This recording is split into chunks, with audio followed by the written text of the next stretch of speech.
paranormal phenomena. John Austin has lived with a powerful, active spirit for over a decade, moving objects, speaking, and appearing daily. My name is John Austin, and I am a laser operator for a microelectronics company here in Rhode Island. For the last 10 years, I have been living with the most extreme paranormal phenomenon that is known. This isn't the random routine noises of the night or seeing an object move an inch 5 years ago. This is something that is the most intelligent, non-physical being that I've ever researched from anyone. And from what I've read, activity close to this goes back to Roman times. This activity happens on a daily basis, multiple times a day, for months at a time. Now, when you see television shows of the top 10 most haunted places in America, the claims and activity that occur at these places do not come close to what happens in my home. Why this happens, I'm not sure.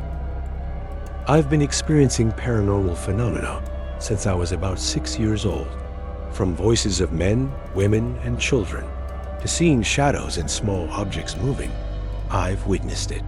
It all subsided throughout my teenage years, up until my early 20s. I'm 33 now. For the last 9 years, I've been involved with my own paranormal research. I've been investigating inns, mills, businesses, private residences, armories, museums, newspaper companies, historic buildings, and even my city's government building. I started staying at haunted inns 9 years ago with my wife. The reason for doing this was to see if I was really crazy. People I talked to about the paranormal things I had been experiencing said I was crazy. This was during a time when people were still not as open-minded about beliefs in ghosts. But every place that I went to, things would happen. I don't know if I'm haunted, or if possibly I have some connection with something that we as people don't know too much about. For the last 10 years, I've kept it a secret until recently. I've been studying this rare phenomenon in privacy for many years. And though it has not hurt anyone, after you read some of things it does, it could very easily hurt someone if it wanted to. I didn't want people to know what I was doing, or have a bunch of crazy people knocking on my door or harassing my family.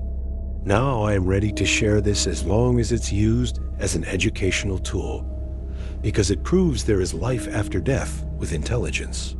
And I may have the best knowledge and understanding of this paranormal phenomenon due to the fact I've been able to study it for a decade. It has different levels of emotions, and it does get mad. I know its triggers. It's aware of everything. I can verify that the tools used in paranormal research, like EMF detectors and temperature fluctuations, are not speculation. I know this because I am able to take atmospheric readings during activity and right after. And I have pictures of it manifesting and pictures of real orbs, not the reflections of light off of dust or water moisture that thousands of people claim is paranormal. Some of the paranormal phenomena I've experienced. Chairs are flipped over. Night tables are moved, and chairs with wheels are rolled across the room. All of my kitchen cabinets are opened. Drawers to dressers and bureaus are opened.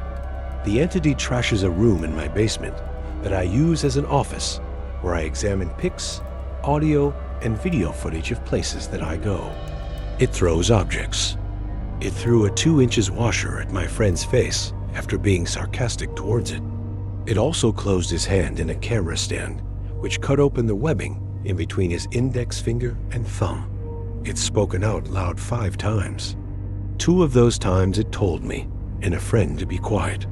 It barricades the bottom of my basement stairs with wood and other objects. The specter has showed itself to me in complete form. It was a figure of a person, and when I looked into its face, it was the brightest and purest of all light that I had ever seen. I can't even put it on a color spectrum.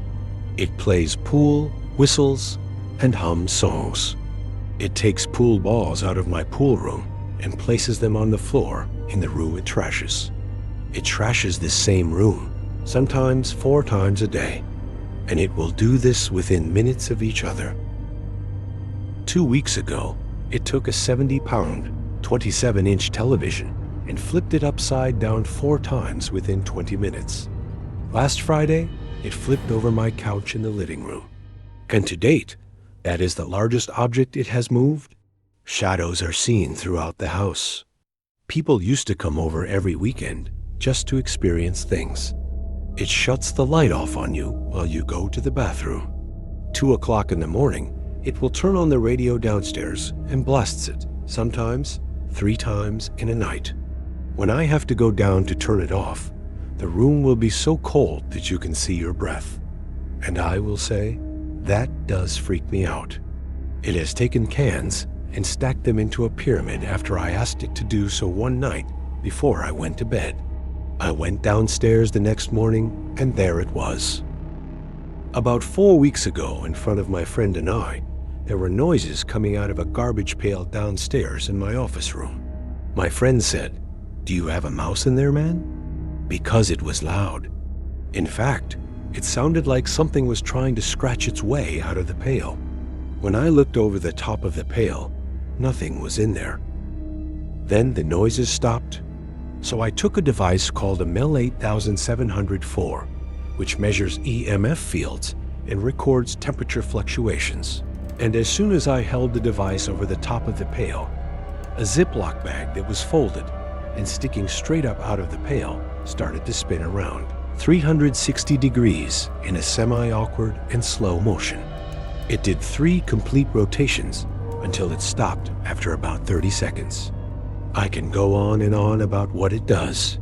It would take me weeks to type all of the paranormal phenomena down. Poltergeist house disturbance. A house is disturbed by a poltergeist. Is it a ghost? And if so, what does he or she want? With so much activity summer and fall of 2014, it just didn't feel right staying home on Halloween night. My girlfriend and I went to a Halloween party and tried to stay out as long as possible. Around 2 a.m., we returned home and what we found floored us. Every cabinet door was opened. Again, this has happened so many times, and even now we still can't get used to it. Wine bottles in my wine rack were repositioned or spread out on the floor. The couch and love seat were flipped upside down. Tables were found upside down. True ghost story. A ghost violently haunted Taylor's sister's room. Locals claimed 3 were murdered there, and their spirits remained. One peaceful night, my family and I were all asleep, and the time was 12 a.m. My father had gotten up to go to the toilet and left the door open because no one was awake, or so he thought. By the time he had finished what he had to do, he saw a ghost walk through my sister's door. I was sharing a room with my other sister. My dad walked back into his room thinking, wait for it, any second now. All of a sudden, we were all awakened to the screaming of my sister. The rest of the night, she slept in my room with me because the ghost, we felt, liked me. The spirit never bothered me. And so, she told my other sister and me what had happened. I saw a light come through my door. I didn't take any notice because I was half asleep. Suddenly, my bed was shaking like it was in an earthquake, and my cupboard was opening and slamming shut. All my posters were ripped down off the wall, and my mirror cabinet tipped over. Then, bang, I had a lava lamp thrown at my head. It took us a while to get back to sleep, but eventually, we did.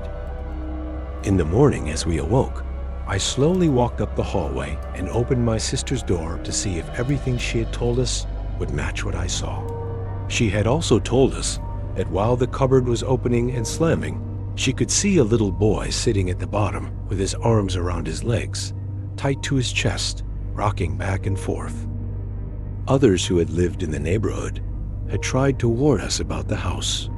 A long, long time ago, there were 3 victims murdered in that house, they said. After a few years, we got to know the 3 ghosts. There was an old man, 2 young kids, and the ghost of a little dog that slept under my bed.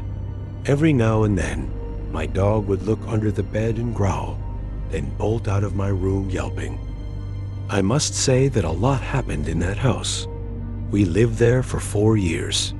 Eventually, we left and moved into a brand new house, certain that there wouldn't be any ghosts in it because it was new and without a history. But nearly every night, we would still hear footsteps up and down the hallway and see flashes of light or a moving dark shadow. That is my ghost story so far. I will gladly tell you more, but at another time maybe. Good day. Remember, if you bump into a ghost, show no fear. Not all visitors from the other side come to scare. Like this video if you believe. Subscribe for more true stories. And tell us your experience in the comments.